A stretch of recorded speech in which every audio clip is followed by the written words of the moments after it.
Oi, vamos falar sobre Gênesis, capítulo 31. Jacó foge de Labão. Então, bora lá.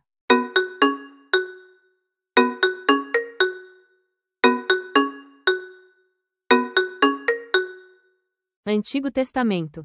Jacó foge de Labão.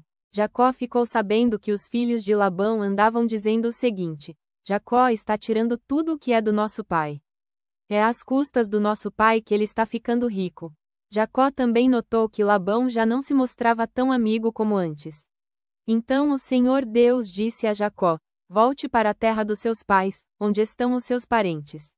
Eu estarei com você. Aí Jacó mandou chamar Raquel e Leia para que viessem ao campo, onde ele estava com as suas ovelhas e cabras. Quando chegaram, ele disse: tenho reparado que o pai de vocês já não se mostra tão meu amigo como antes, mas o Deus do meu pai tem estado comigo. Vocês sabem muito bem que tenho me esforçado muito, trabalhando para o pai de vocês. Mas ele me tem enganado e já mudou o meu salário umas 10 vezes. Porém Deus não deixou que ele me prejudicasse. Quando ele dizia: os cabritos com manchas serão o seu salário, aí as fêmeas tinham crias manchadas. E, quando ele dizia: os cabritos listados serão o seu salário, aí as crias saíam todas listadas. Foi assim que Deus tirou os rebanhos do pai de vocês e os deu a mim. Um dia, quando os animais estavam no tempo do cruzamento, eu tive um sonho. Eu vi que os bodes que cobriam as fêmeas eram listados, malhados e manchados. O anjo de Deus me chamou pelo nome, e eu respondi: aqui estou. Então ele continuou: veja. Todos os bodes que estão cruzando são listados, malhados e manchados. Eu estou fazendo com que isso aconteça porque tenho visto o que Labão está fazendo com você. Eu sou o Deus que apareceu a você em Betel, onde você me dedicou uma pedra, derramando azeite sobre ela, e onde você me fez uma promessa. Agora prepare-se, saia desta terra e volte para a terra onde você nasceu. Então Raquel e Leia responderam: não sobrou nada para herdarmos do nosso pai. Ele nos trata como se fôssemos estrangeiras. Ele até nos vendeu e depois gastou todo o dinheiro que recebeu como pagamento. Toda a riqueza que Deus tirou do nosso pai é nossa e dos nossos filhos. Portanto, faça tudo o que Deus mandou. Jacó se preparou para voltar a Canaã, onde morava Isaque, o seu pai. Fez com que os seus filhos e as suas mulheres montassem os camelos, ajuntou tudo o que tinha e partiu, levando todos os animais que havia conseguido com o seu trabalho na Mesopotâmia. Labão, o pai de Raquel, havia ido para outro lugar a fim de cortar a lã das suas ovelhas, e, enquanto ele estava fora, Raquel roubou as imagens dos deuses da casa dele. Foi assim que Jacó, sem avisar que ia embora, enganou Labão, o arameu, fugindo com tudo o que tinha. Atravessou o rio Eufrates e foi na direção da região montanhosa de Gileade. Labão vai atrás de Jacó. 3 dias depois Labão ficou sabendo que Jacó havia fugido. Ele reuniu os seus parentes e foi atrás de Jacó. 7 dias depois, Labão alcançou Jacó na região montanhosa de Gileade.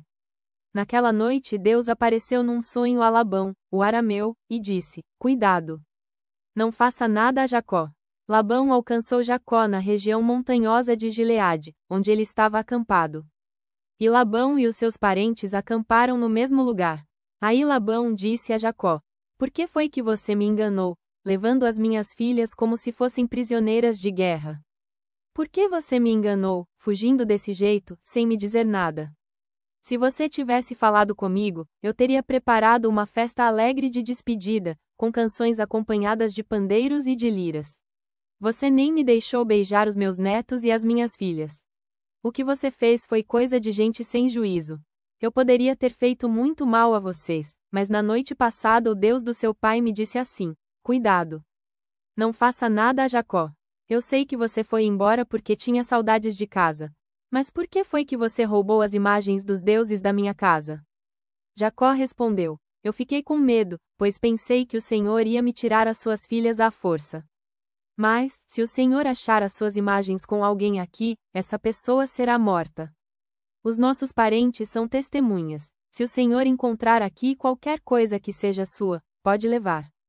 Acontece que Jacó não sabia que Raquel havia roubado as imagens.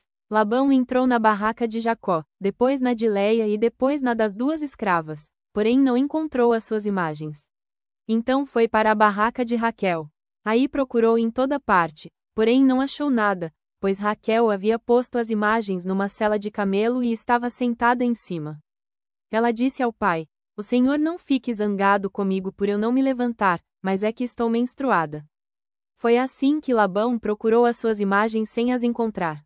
Aí Jacó ficou zangado. Ele disse a Labão: O que foi que eu fiz de errado? Qual foi a lei que eu quebrei para o Senhor me perseguir com tanta raiva? Agora que mexeu em todas as minhas coisas, será que encontrou alguns objetos que são seus?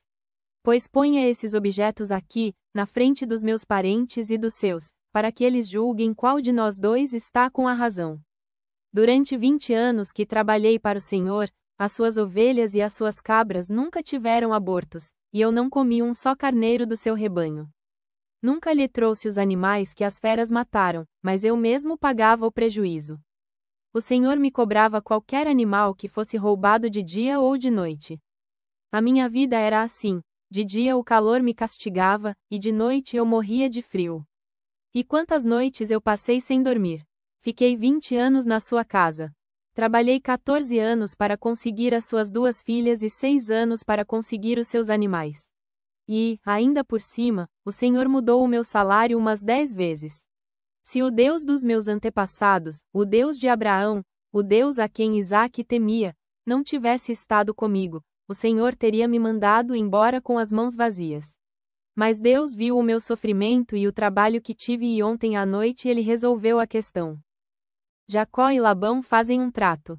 Labão respondeu a Jacó assim: Estas filhas são minhas, os netos são meus, estes animais são meus, e tudo o que você está vendo é meu. Agora, como não posso fazer nada para ficar com as minhas filhas e com os filhos que elas tiveram, estou disposto a fazer um trato com você. Vamos fazer aqui um montão de pedras para que lembremos desse trato. Então Jacó pegou uma pedra e a pôs de pé como se fosse um pilar. Depois disse aos seus parentes que ajuntassem e amontoassem pedras. Eles fizeram um montão de pedras e depois tomaram uma refeição ali do lado dele. Labão pôs naquele lugar o nome de Jegar-Saaduta, e Jacó o chamou de Galeede. Depois Labão disse: Este montão de pedras servirá para que nós dois lembremos desse trato. Foi por isso que aquele lugar recebeu o nome de Galeede. E também teve o nome de Mispa porque Labão disse: Que o Senhor Deus fique nos vigiando quando estivermos separados um do outro. Se você maltratar as minhas filhas ou se você casar com outras mulheres, mesmo que eu não saiba o que está acontecendo, lembre que Deus está nos vigiando. Aqui estão as pedras e o pilar que coloquei entre nós dois. O montão de pedras e o pilar são para lembrarmos desse trato. Eu nunca passarei para lá deste pilar para atacá-lo, e você não passará para cá deste montão de pedras e deste pilar para me atacar. O Deus de Abraão e o Deus de Naor será o juiz entre nós. Então Jacó fez um juramento em nome do Deus a quem Isaque, o seu pai, temia. Ele ofereceu um animal em sacrifício ali na montanha e convidou os seus parentes para uma refeição.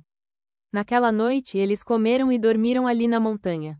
Na manhã seguinte Labão se levantou bem cedo, beijou as suas filhas e os seus netos e os abençoou. E depois foi embora, voltando para a sua terra. No anterior vimos o capítulo 30. Jacó e Labão fazem um trato. No próximo vamos falar sobre o capítulo 32. Jacó faz planos para o encontro com Esaú. Se inscreva no canal. Nos vemos na próxima leitura.